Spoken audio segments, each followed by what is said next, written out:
चलिए अब हम शुरू करेंगे मर्जर एंड एक्विजिशन का एसएफएम दिव्य जड़ी बूटी बुक से सॉल्यूशन।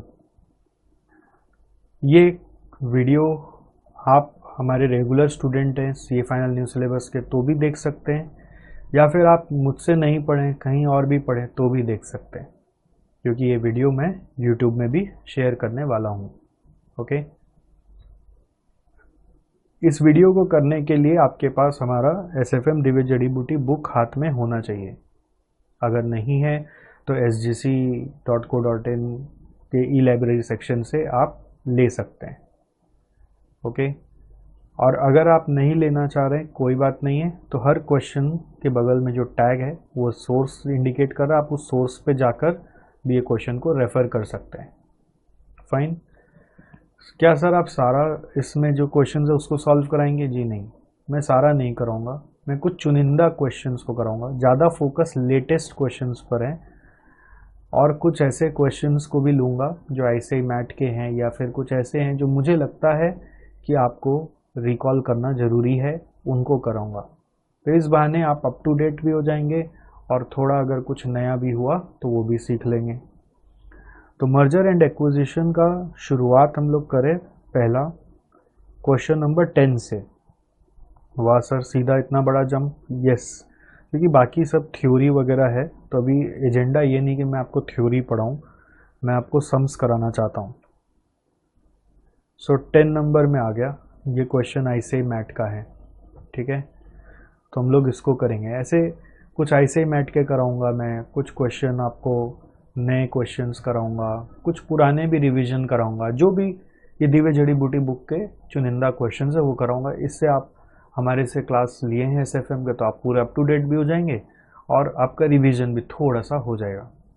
तो इसको आप मेरे साथ चाहो तो बुक में ही, अगर आपके पास बुक है तो आप बुक में ही सॉल्व कर सकते हो, अगर बुक नहीं है आपके पास तो आप अपना एक कॉपी बना लो, उसमें मेरे साथ साथ सॉल्व कर लेना, ठीक है।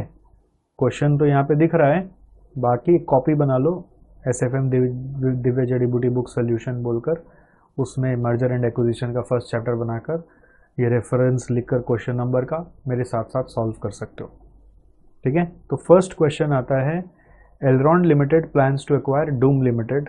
सो एलरॉन एक्वायरर है, ठीक है, डूम लिमिटेड को एक्वायर करना चाहता है। Relevant financial details of the two firms prior to the merger announcement are market price पर शेयर 50 और 25 है, number of outstanding share 20 lakh और 10 लाख है। सो दोनों को मल्टीप्लाई करके इनका मार्केट वैल्यू आ जाएगा। कंपनी का मार्केट वैल्यू आ रहा है यहाँ पे 1000 और यहाँ पे आ रहा है 250। The merger is expected to generate gains which have a present value of 200 lakhs. इसको अपने बोलते हैं सिनर्जी, ठीक है। The exchange ratio agreed to is 0.5। इसका मतलब इनके 10 लाख शेयर्स के बदले हम उनको 5 लाख शेयर्स देंगे। अगर सिनर्जी है तो total market value after merger कितना हो जाएगा? Total market value after merger हो जाएगा 1000 प्लस 250 प्लस 200, दैट इज 1450। और अगर एक्सचेंज रेशियो 0.5 है तो number of equity shares after merger क्या हो जाएगा? Number of equity shares after merger क्या हो जाएगा? 20 lakh plus 5 lakh is equal to 25 lakhs, ठीक है। सो इन दोनों को मद्देनजर रखते हुए अब आगे पढ़ते क्या लिखा हुआ, what is the true cost of the merger from the view point of Elron limited. अब ट्रू कॉस्ट बहुत लोगों को याद नहीं रहता है ये क्या है। तो ट्रू कॉस्ट अगर आप एक्वायरर के व्यू से निकाल रहे हो तो it is very easy to remember this by way of, it is nothing but net gain to the acquired company, यानी कि net gain to our Doom Limited. Doom का जो फ़ायदा है वही हमारा कॉस्ट है। हम अपना कॉस्ट देखने के लिए सामने वाला का फ़ायदा देखते हैं, तो उससे आपको पता चलता है कि ट्रू कॉस्ट क्या है। सो ट्रू कॉस्ट कैसे निकालेंगे हमारा, देखिए इस 25 लाख शेयर में आपको समझ में आ रहा है क्या, 5 लाख शेयर हम किसको दे रहे हैं? ये 0.5 एक्सचेंज रेशियो होने के कारण 5 लाख शेयर हम डूम को दे रहे हैं। हमारा तो 20 लाख था ही एलरॉन में, बट 10 लाख के बदले एक्सचेंज रेशियो 0.5 है तो हम 5 लाख शेयर डूम को दे रहे हैं। तो you can say that market value of Doom limited after merger,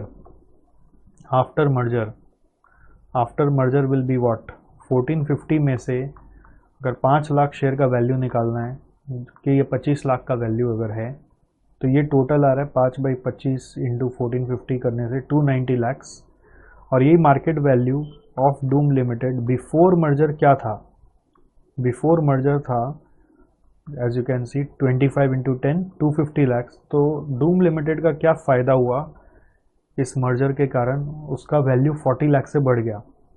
तो this 40 lakh is true cost to Elrond, okay, and this is only net gain to Doom, यही नेट गेन टू डूम है। तो सामने वाला का फ़ायदा सोचने से हमारा कॉस्ट पता चलता है, याद रहेगा ये चीज़। ट्रू कॉस्ट कभी भी पूछा तो ऐसे सोचना है। इस तरह का एक और क्वेश्चन है, same question, question number 21, also refer मैं लिख देता हूँ यहाँ पे, also refer question 21 of this math. तो अभी मैं 21 नंबर आपको कराऊंगा, ओके। 21 में आ जाओ। देखो इसका जो सॉल्यूशन दिया हुआ है वो भी सही है, कुछ गड़बड़ होगा तो मैं ठीक करा दूंगा। आप इसको भी बुक में भी रेफ़र कर सकते हो। मेरा प्रोसेस थोड़ा सा और सेल्फ एक्सप्लेनेटरी होता है एज यू नो, तो आप मेरा वाला प्रोसेस को कॉपी कर लीजिए, उसमें क्या है। मेरे साथ साथ लिखते रहे, क्या तो बुक में लिखते रहे या तो फिर कॉपी बना के लिखें, वो बेटर है, जैसा भी आपको सही लगे। बुक को नीट रखना चाहते हो वो करो, कोई दिक्कत नहीं है। तो हम लोग 21 में आ रहे हैं।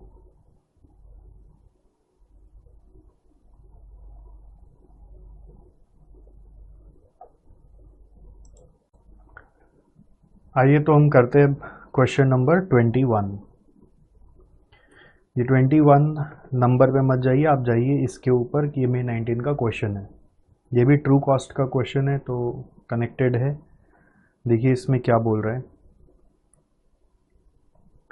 So there are two companies here, day limited and night limited. दोनों का नेट अर्निंग्स मालूम है, नंबर ऑफ इक्विटी शेयर्स मालूम है। The shares of Day and Night Limited trade at 20 and 15 times their respective P ratios. Actually बोलना चाहिए their respective EPS। तो EPS into P ratio से MPS आता है। Shares trade at का मतलब है कि they are talking about market price। Normally market price कैसे निकालते हैं हम लोग, EPS into P ratio। EPS यहाँ पे इन दोनों को डिवाइड करके आ ही जाएगा, अर्निंग्स और नंबर ऑफ शेयर्स मालूम है तो देखने से क्या लग रहा है, ये P रेशियो है। लैंग्वेज चाहे जो भी हो, these are P ratios for us। Day considers taking over Night Limited। Day सोच रहा है हम नाइट को टेक ओवर कर लेंगे by paying ₹55 crores, considering that the market price of Night Limited reflects its true value। मान के सोच रहे हैं कि मार्केट प्राइस उसका ट्रू वैल्यू है तो 55 crores दे दो। It is considering both the following options, okay। पहला ऑप्शन है कि क्या तो कैश में हम फंडिंग कर देंगे या तो स्टॉक में कर देंगे। आपको बोल रहे कैश में दिया या स्टॉक में दिया तो कॉस्ट ऑफ टेक ओवर निकालो। कॉस्ट ऑफ टेक ओवर का मतलब हो गया कि वही ट्रू कॉस्ट निकालो, true cost, and that is nothing but as you know true cost of Day is equal to net gain of Night Limited, net gain of Night Limited. तो सबसे पहले हम लोग को क्या करना है, हम लोग को इनका करंट मार्केट प्राइस पता करना है। उसके लिए हम लोग वर्किंग नोट 1 क्या करेंगे, हम लोग पहले इनका EPS निकालेंगे, डे लिमिटेड का और नाइट लिमिटेड का। 5 करोड़ है तो 500 लाख हुआ, डिवाइडेड बाई 10 करने से 50 रुपीज़ आ रहा है। फिर 350 लैक्स डिवाइडेड बाई 7 लाख करने से भी 50 रुपीज़ आ रहा है। फिर P रेशियो 20 और 15 है। फिर MPS 15 to 20 इज 1000। फिर ये है 750। फिर number 4 market value, MPS is nothing but EPS into P ratio. अब ये P रेशियो यही समझना था क्वेश्चन में, जो लैंग्वेज है थोड़ा सा उसमें क्लैरिटी कम है बट समझ में आ जाता है कि शेयर्स ट्रेड एट इतना टाइम्स मतलब वो P रेशियो है। So market value of company हो रहा है यहाँ पे 1000 इंटू 20 करें ना, 1000 सॉरी MPS तो पर शेयर आ गया, 1000 इंटू नंबर ऑफ शेयर्स है 10 लाख, तो एक तरह से आ गया 10,000 lakh, which is equal to 100 crores, ठीक है, which is equal to 100 crores, right. और इधर का मार्केट वैल्यू क्या होगा, इधर का मार्केट वैल्यू निकालो आप। 750 into 7 lakh shares is equal to 5250 lakhs, 52.5 crore।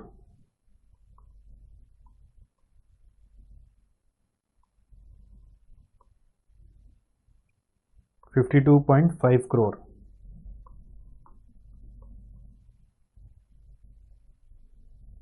ठीक है। सो यहाँ पे कोई सिनर्जी नहीं आ रहा है, तो टोटल मार्केट वैल्यू अगर हम आफ्टर मर्जर सोचें तो total market value after merger हमारा कितना हुआ, 152.5 crores।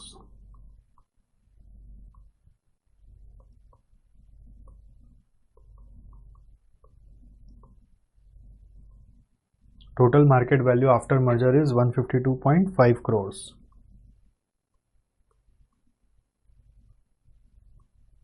ठीक है। इसके बाद अब अपने को सोचना है कि अगर ऑप्शन नंबर 1 में फंडिंग इंटायरली इन कैश कर दिया तो सामने वाले को कितना मिल गया, पूरा 55 करोड़ मिल गया। आप हमेशा सोचोगे सामने वाले को क्या मिला, सामने वाला कौन है, नाइट लिमिटेड। कैश ऑप्शन में अगर हम गए तो सामने वाला मेरे से 55 करोड़ ले लिया, और वो पहले क्या था, वैल्यू आफ्टर मर्जर वो मेरे से कैश ले गया, कैश ले गया 55 करोड़ का, और वैल्यू बिफोर मर्जर क्या था उसका, किसका हम बात करेंगे, हमेशा नाइट लिमिटेड का बात कर रहे हैं, ठीक है। जिस कंपनी को हम एक्वायर करते हैं उसका बात करते हैं। तो वैल्यू बिफोर मर्जर था 52.5, तो डिफरेंस आ रहा है 2.5 crore, alright. So this difference is gain, उसके लिए गेन हुआ ना, तो ये ट्रू कॉस्ट हो गया। True cost of Day is equal to gain to Night Limited, gain to Night, okay, समझ में आया आपको। तो this is option number 1 and then there is option number 2। आप सोल्यूशन को देख लीजिएगा, मैंने आपको क्या बोला, आप इसको मेरे साथ साथ लिखते रहोगे तो आपको ज़्यादा फायदा होगा। आप खाली मेरे साथ साथ देखोगे तो आपको फायदा नहीं होगा। मेरे को जैसे तैसे जगह मिल रहा है, मैं घुसेड़ रहा हूँ, आप देख रहे हैं ना। सेकेंड ऑप्शन है स्टॉक ऑप्शन। स्टॉक ऑप्शन में क्या हो रहा है, हम लोग सामने वाले को स्टॉक देंगे, कितने का स्टॉक देंगे, 55 करोड़ का स्टॉक देंगे।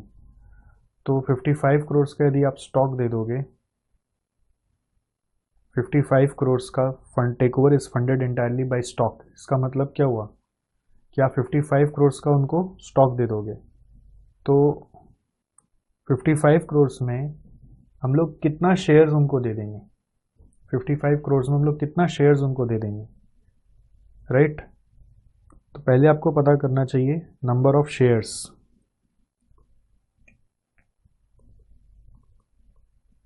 इशूड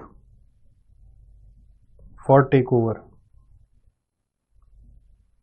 55 करोड़ रुपया का शेयर्स देना है। तो हमारा करंट शेयर प्राइस है 1000 रुपया, तो 1000 रुपये के हिसाब से यहाँ पे आ जाएगा 5.5 लाख शेयर्स। 5.5 लाख शेयर्स हमने दे दिया, ठीक है। तो 5.5 लाख शेयर्स हमने इशू कर दिया। तो टोटल शेयर्स हमारा कितना हो गया after takeover, after merger, total shares after merger कितना हो जाएगा। पहले हमारा शेयर्स कितना था, पहले हमारे पास शेयर्स था 10 लाख, 5.5 लाख और आ गया, तो 10 प्लस 5.5 करके कितना आ गया, ये 15.5 लाख। अब टोटल वैल्यू आपको पता है, total value after merger 152.5 crore था ना, याद करो। नाउ इसमें से value of day night limited क्या होगा, value of Night limited after merger, value of Night limited after merger क्या होगा। सो 152.5 में से 5.5 लाख उनका है out of total shares of 15.5. तो how much this is coming? You just calculate, take a calculator and do this calculation. 152.5 into 5.5 by 15.5, this is coming 54.11. and value before merger क्या था? Before merger value there was 52 point, value before merger there was how much? Value before merger there was, उनका value क्या था पहले से? 52.5. सो यहाँ पर net क्या आ रहा है? यहाँ पर नेट क्या आ रहा है? 54.11 माइनस 52.5, 1.61 आ रहा है. तो 1.61 correct. So this is the net gain to Knight Limited, which you can also say true cost of Day Limited. Okay, now if you compare the two option, you will find that ऊपर में cost ज़्यादा आ रहा है, नीचे में cost कम आ रहा है, 0.89. difference is 0.89. So advice is option 2, as there is net benefit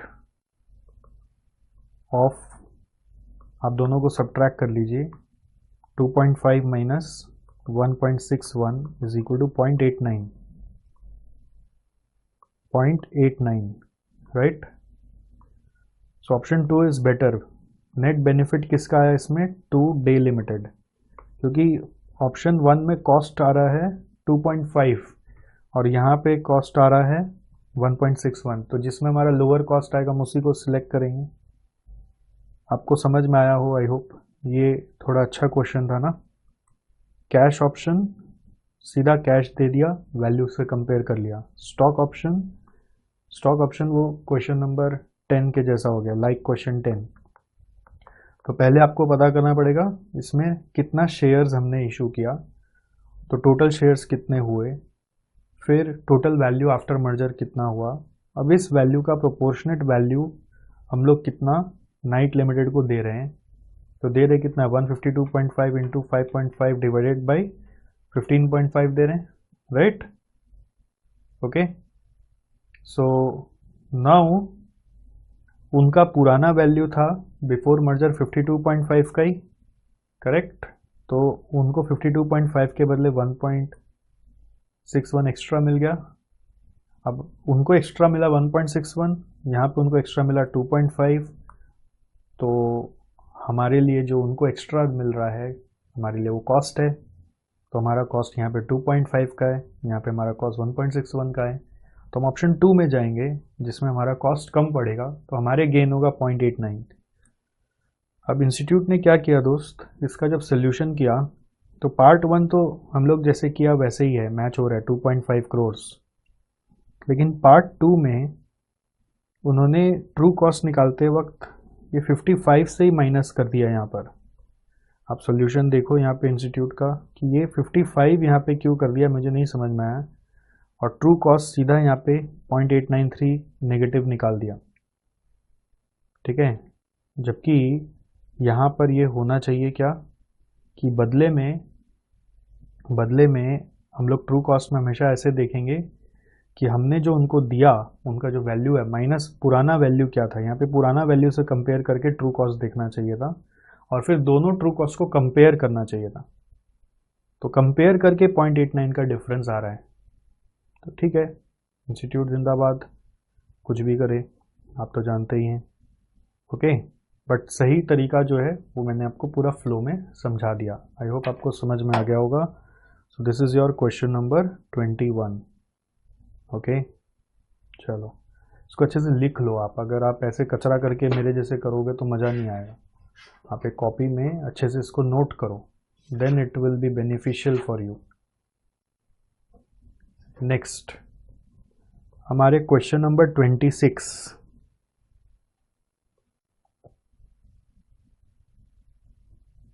ये MTP May 20 का क्वेश्चन है। Question number 26। X Limited is studying the possible acquisition of Y Limited by way of merger.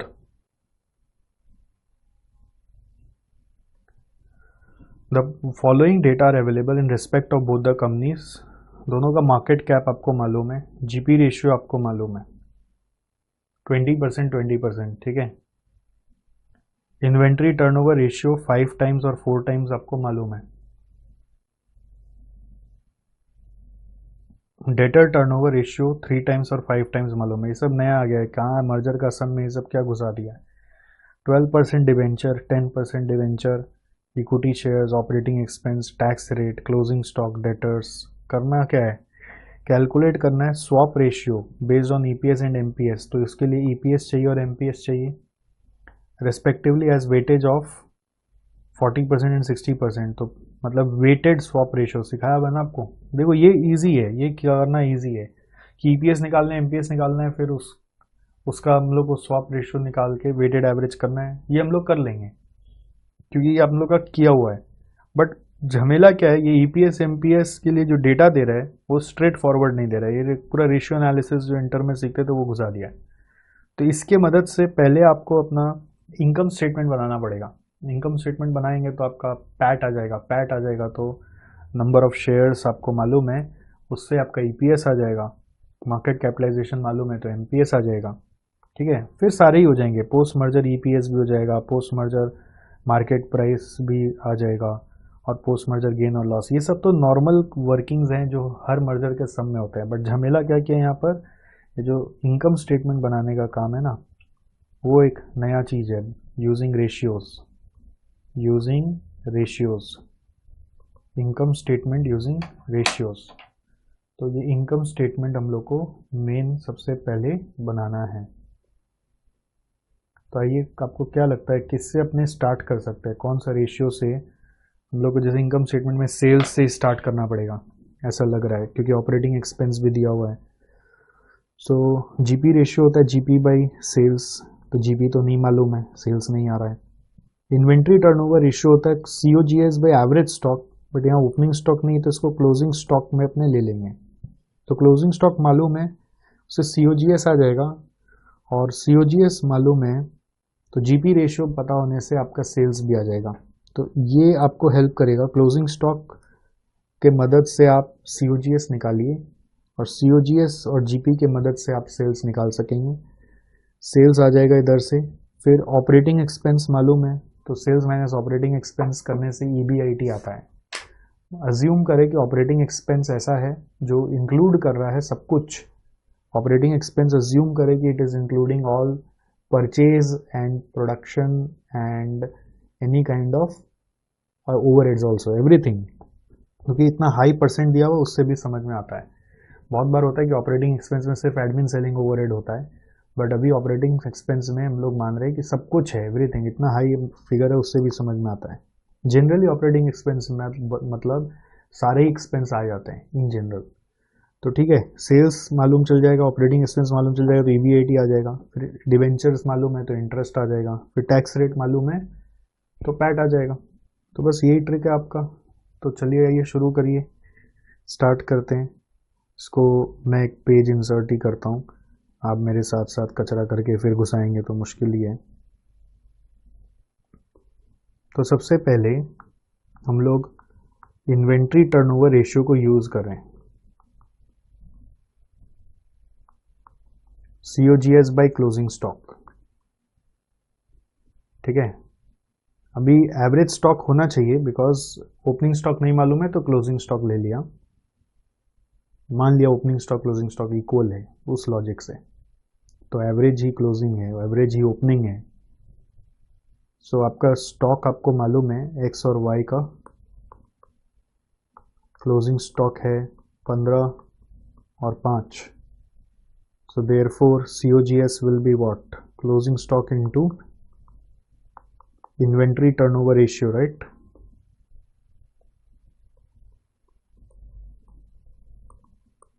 So this will be 15 lakh into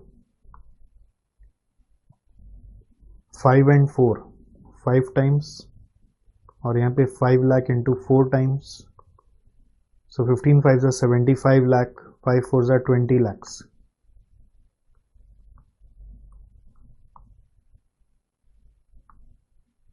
ठीक है.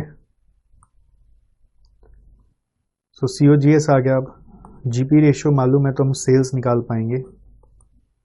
Sales आपको निकालना है तो GP ratio जैसे फॉर एग्जांपल आपको पता है X और Y का क्या क्या है, 20-20 है, 20% 20% है, तो you can say that COGS is equal to 80%, है ना, रेसिप्रोकल होता है of what, of course of sales. So sales will be equal to 75 lakhs by 80% is equal to, and यहाँ पे 20 lakh by 80% is equal to कितना आ रहा है, 75 by 80% is 93.75 lakhs, and here it is 25 lakhs. 20 lakh divided by 80% is 25 lakh, right? Sales आ गया. तो अब note 3 में हम लोग इनकम स्टेटमेंट बनाएंगे. X limited, Y limited. So we have sales 93.75 and 25 less, इसको पूरा भी लिख सकते हो आप, 93.75 and 25.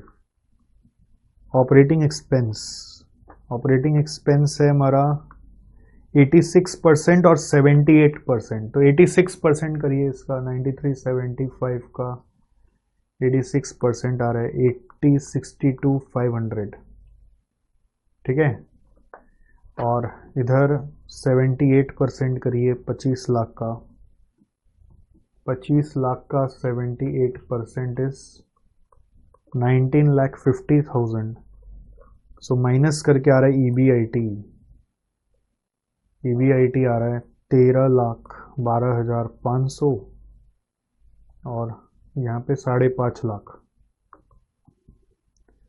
लेस इंटरेस्ट, डिवेंचर्स दिया हुआ है ना, उससे इंटरेस्ट निकालो, डिवेंचर्स से इंटरेस्ट निकालो. सो वी हैव 10 लाख का 12% 120, एंड 14 लाख का 10%, 1440 का 10% 144. So this is 120 and this is 144.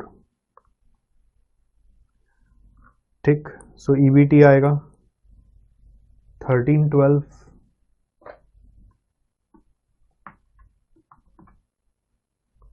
500 में से 120 माइनस करेंगे 1192,500, और यहाँ पे 4 लाख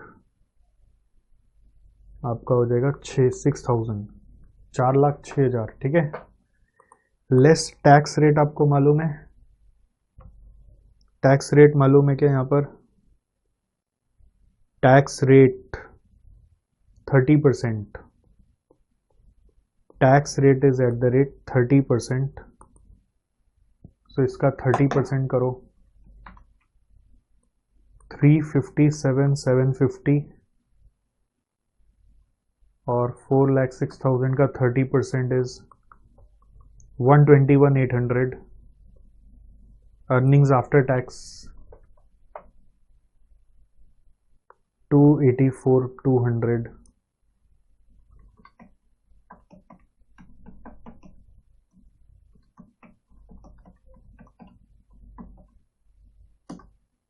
यहाँ पे आएगा 834,750.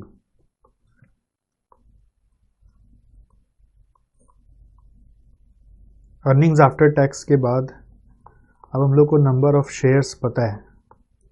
ठीक है.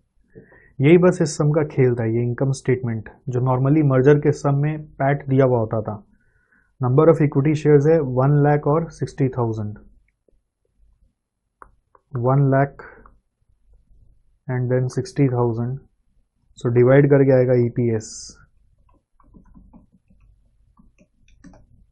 8.35 3475 आ रहा है, और यहाँ पे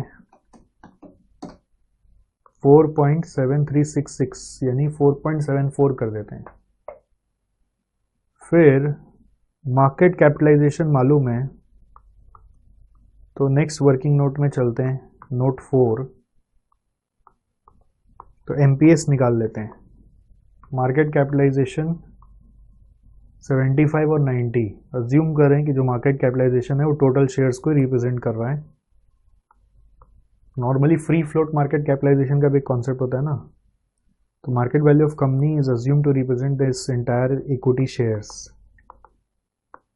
75 lakhs by 1 lakh is equal to 75, and 90 lakhs by 60,000 is equal to 150 आ रहा है। Done, okay. नाउ अब आपको पार्ट 1 में चले जाना है, जहां पे क्वेश्चन आपसे पूछ रहा है स्वैप रेशियो निकालो। बोल रहा है EPS MPS का वेट दे देना 40-60। EPS MPS का वेट दे दीजिएगा 40% 60%। सो पहले EPS के बेस पे आप स्वैप रेशियो निकाल लो। याद है ना स्वैप रेशियो कैसे निकालते थे? Target company by acquiring company, acquiring company. So EPS के हिसाब से स्वैप रेशियो क्या आ रहा है?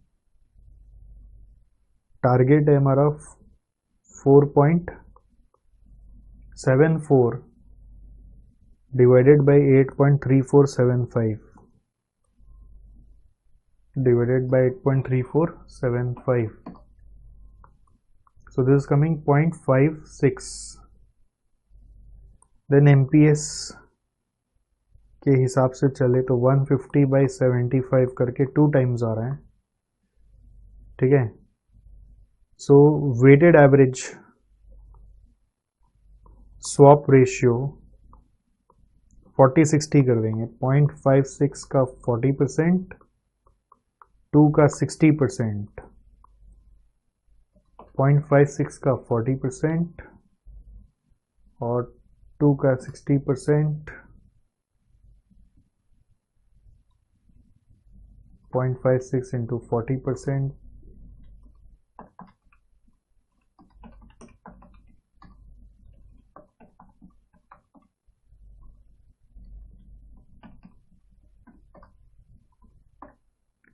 so this is coming 1.424. 1.424. Okay, so this is part 1. Next part 2 में क्या पूछा है हमसे?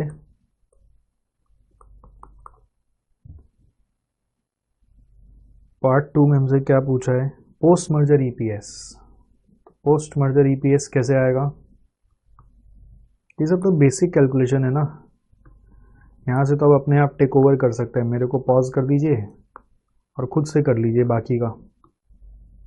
Post merger EPS is equal to, पहले टोटल पैट ले लेते हैं, divided by total shares after merger.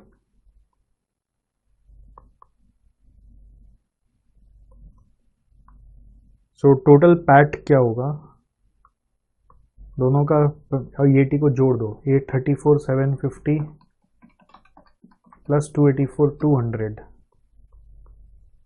834,750 plus 284,200 divided by total shares क्या होगा? पहले का कितना शेयर्स था यहाँ पर? 1 लाख, ठीक है, प्लस अब नया शेयर्स जो इशू करोगे 60,000, वो किस रेशियो में इशू करोगे? 60,000 तो पहले का था, उसको किस रेशियो में कन्वर्ट करोगे? कुछ बोला नहीं तो वही वाला स्वैप रेशियो में जाएगा। तो 60,000 इंटू 1.424, ठीक है।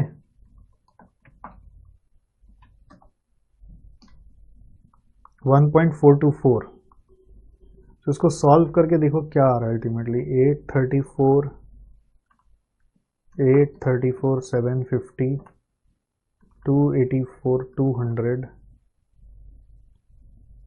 दोनों मिला के आ गया 11 18 950 divided by 60,000 into 1.424 plus 1 lakh 185 440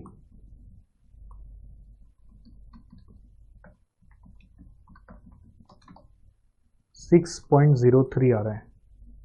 ठीक है, इसी तरह से पार्ट 3 4 भी किया जा सकता है ना। 1 2 हो गया। पार्ट 3 में बोला post merger MPS assuming same P ratio of X limited. तो पी रेशियो तो हम निकाले नहीं थे, निकाल लेंगे। तो सोचो पार्ट 3 करना है, post merger MPS.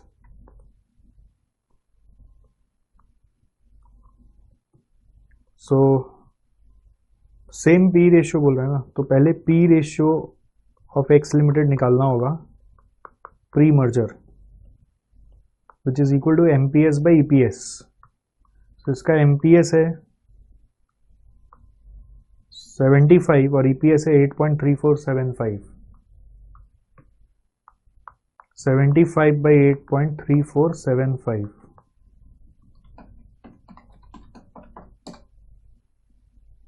This is 8.98 times. 8.98 times. Okay, so ये पी रेशियो आ गया।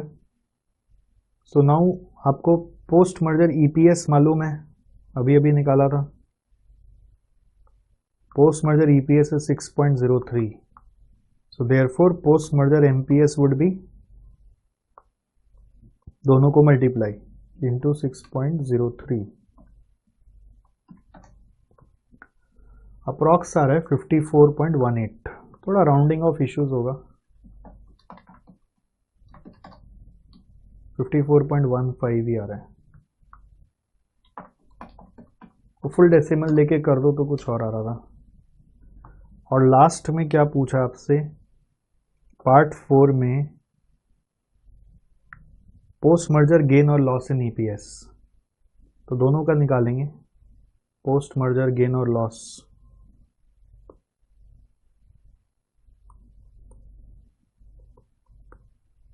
तो कैसे करते थे याद है क्या, एक्स और वाई, प्री और पोस्ट। प्री मर्जर ईपीएस में चेक करना आपको, इसका ईपीएस क्या था, प्री मर्जर ईपीएस 8.34 और 4.74। 8.34 और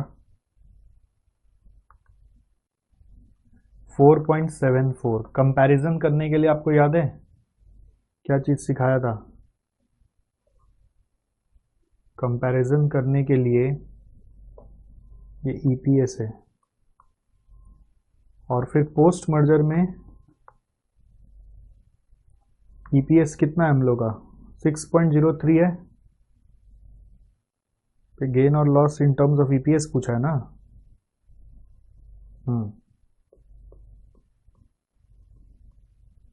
पोस्ट मर्जर में आप बताओ क्या लिखूं मैं फिगर,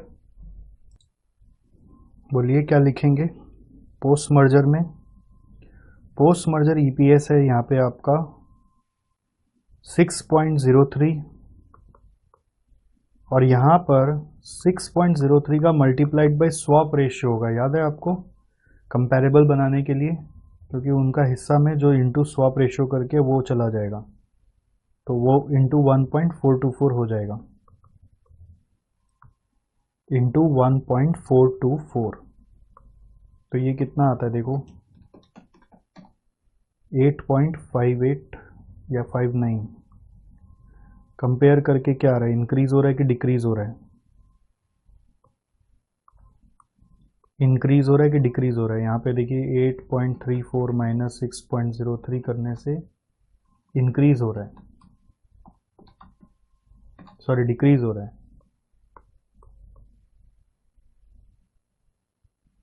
टू 2.31 से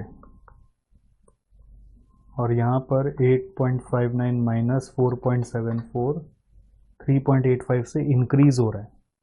ठीक है, तो इसमें एक चीज़ दिखाना था ये सम कराते वक्त कि इंस्टीट्यूट का जो वर्किंग है, अगर आप उसको देख लेंगे तो इन्वेंट्री टर्नओवर रेशियो वगैरह ठीक है, यहाँ पर स्टेटमेंट ऑफ प्रॉफिट भी ठीक है, ईएटी भी सही है, जो हम लोग का आया वही आया है। यहाँ पे पी रेशियो भी सही है 8.99 और 31.65। यहाँ का पी रेशियो का कोई उतना अस्तित्व नहीं है, बट ये पी रेशियो काम का था। हम लोग भी 8.99 निकाला था ना, 8.98 बोल लीजिए, 99 बोल लीजिए, एक ही बात है।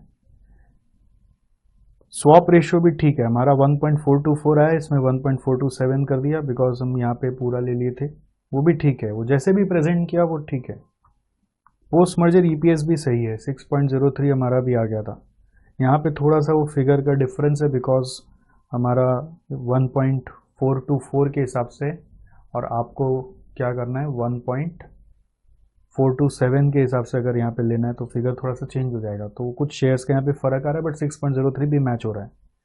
यहाँ पे एक टाइपो है, 1.227 किया हुआ है, 427 होगा।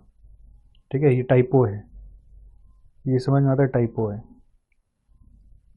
फिर पोस्ट मर्जर ईपीएस भी हमने निकाल लिया था 54.15 और 21, वो डेसिमल इशू है, वो भी ठीक है। बट यहाँ पे कुछ गड़बड़ है, वो है प्री मर्जर ईपीएस, ये दोनों 8.34 और 4.74 एक्स और वाई का, वो ठीक है। बट पोस्ट मर्जर में 6.99 कहाँ से ले आया पता नहीं है, जबकि पोस्ट मर्जर ईपीएस अभी हमने निकाला वो है 6.03, और यहाँ पे होगा 6.03 इंटू 1.427 करने से ये फिगर होना चाहिए 8.61। ठीक है, 8.60 ही बोल देते हैं अगर इनके हिसाब से ही करें। सो अकॉर्डिंगली यहाँ पे ये जो गेन लॉस है वो भी अलग आ जाएगा, ये फिगर भी चेंज हो जाएगा। ठीक है, तो 6.03 माइनस 8.34 करने से आ रहा है, लॉस आ रहा है यहाँ पे -2.31, और यहाँ पर गेन आ जाएगा 8.6 माइनस 2.31 करने से 6.29 का गेन, जो कि मेरे केस में आ रहा है